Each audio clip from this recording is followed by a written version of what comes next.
One day, when I was in the 6th grade, on a rainy day, I was walking home. On my walk, which was about a mile or so long, I had to walk through a cemetery. Not a stereotypical, shabby, haunted one, but one that had many people walking through and was usually full of maintenance employees. I remember walking by a group of them sitting on benches on a break. I thought nothing of it, as he stood up and started walking at a fair distance.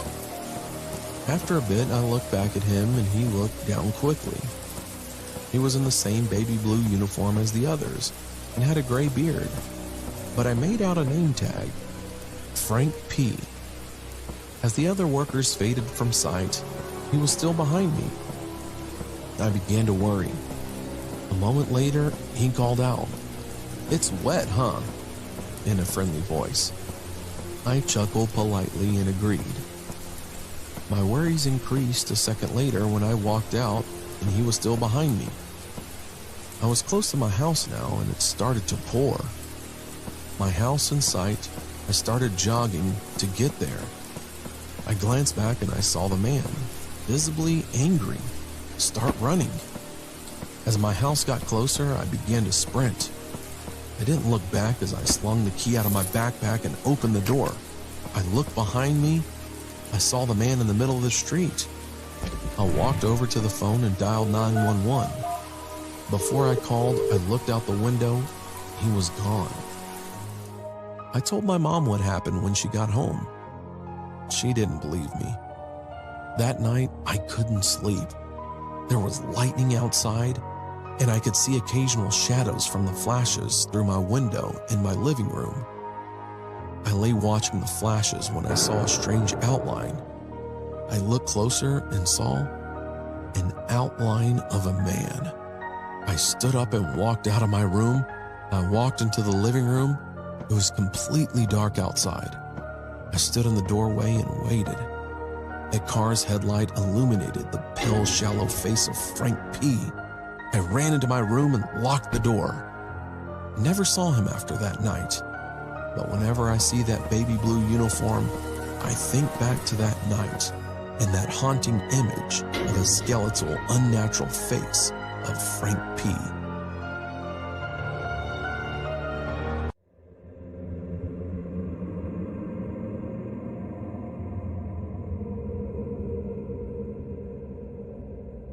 This is a true horrifying incident that happened to me when I was very young.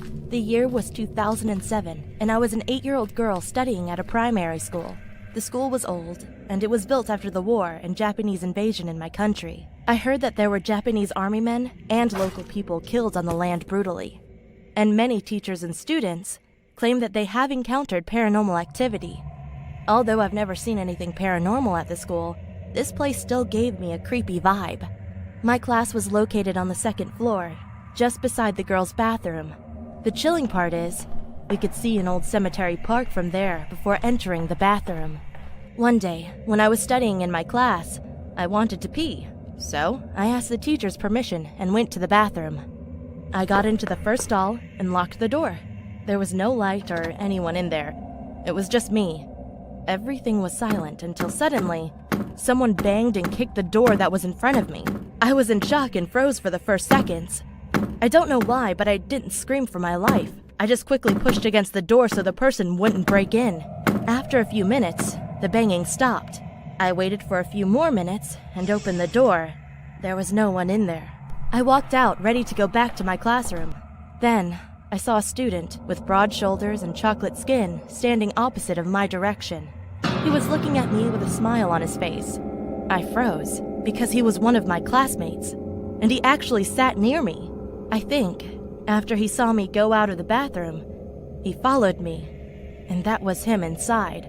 I quickly returned to my classroom and didn't speak of anything about it to anyone. The student soon went in and sat down quietly.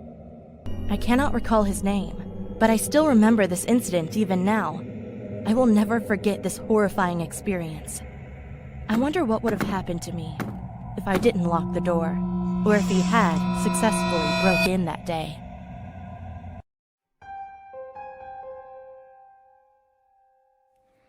This happened a few months ago when my family and I were driving back from my aunt's house in Carmel. The sun was slowly starting to set as we continued driving. As my mom started to get tired of driving, my dad spotted a nice-looking hotel that was pushed back in the forest. My mom pulled over and we walked towards the hotel. The place seemed nice, but I had a bad feeling about the hotel. My dad asked the lady at the front desk if there were any spare rooms that we could stay in for the night. The lady surprisingly said yes, but that our shower was broken and that unfortunately they wouldn't be able to fix it. But she said we could use the community showers on the second floor. We took the elevator up to our room and set down our things. I decided before I went to bed that I would use the community showers.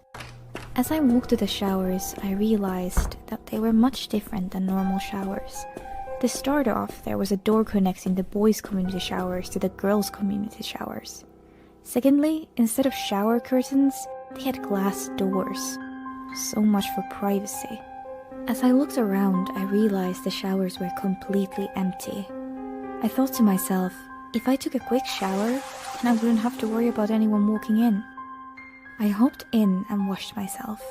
As time went on, the glass started to get very foggy and I couldn't see anything outside. I heard the door that connected the boys' showers to the girls' showers open. Why the hell would a boy want to come in here? Since I couldn't see anything, I decided to wipe my hand on the glass to get rid of the fog. As I did that, I saw a homeless man in his mid-40s with greasy hair, with his face directly on the glass looking at me with a smirk.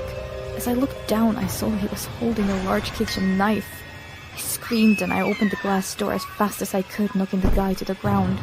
I quickly grabbed a towel and ran out. I ran to our room and told my parents what happened. They immediately called the police and they arrived and searched the showers. They found him knocked out in the same position I had knocked him out in. Apparently, he was a registered sex offender and even went as far as to raping a girl my age. They arrested him and I'm not sure what they did after that. This story still terrifies me to this day, and I never went back to the hotel in fear that I might see him again.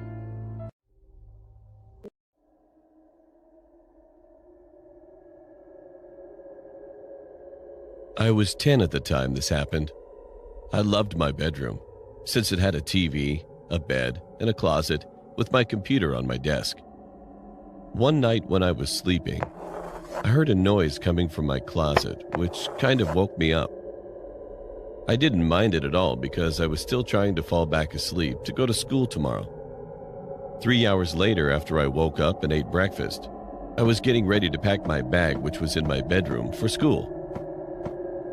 When I got in my room and packed my bag, I looked at the window and saw some tall black figure with a hoodie outside of my bedroom window. My heart dropped. And when I said, "Who in the world is that?" the figure ran away. I didn't see the figure's face since he was wearing a black hoodie, and it was a little dark outside since it was 5 a.m. in the morning. After I came back from school, I was on my phone, researching for my school project. Suddenly, I heard a loud tap on the window. It was that figure again, and this time I saw his face. He was a man in his late 40s. He had wrinkly skin and had black hair. He smiled at me and said, "Hey, want some candy? Come outside of your house and I'll give you some." He laughed and waited for me to come outside. He ran to the front door and made a mistake by standing there because my dad was going to go to work, and he opened the front door and yelled at him to get the hell off his property or he'll call the police. I rushed to my dad and told him he had been outside of my bedroom window stalking me. He was about to call the police when he realized he didn't want me to get scared that I was going to get kidnapped or something. So he said he would install security cameras. The only reason why I didn't scream when he was outside of my bedroom window is because that I thought it was one of my friends trying to study with me. But I thought to myself, why the hell would any of my friends want to study at 5 a.m. in the morning? And none of my friends were really that tall. That night, I heard someone laughing in my closet.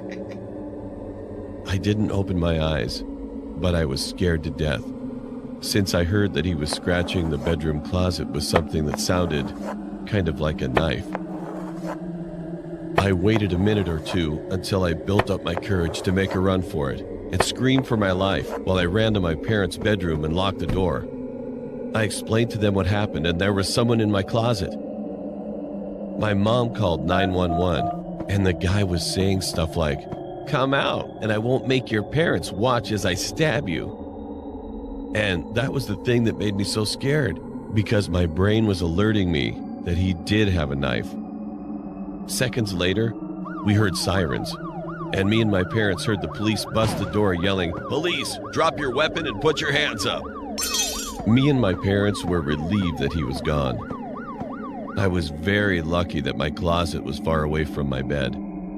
It turned out that the guy was a crazy mental guy who escaped from his mental hospital by stabbing the security guards and breaking out. From now on, my parents have set up security cameras in each and every room, and also outside. Who knows what would have happened to me if I didn't hear him laughing in my closet? Would I have been stabbed to death? Or what if he was hiding under my bed? Since that day, I still don't know how he got in my parents' house. Maybe my mom or dad forgot to lock the front door. Or he got in from my bedroom window.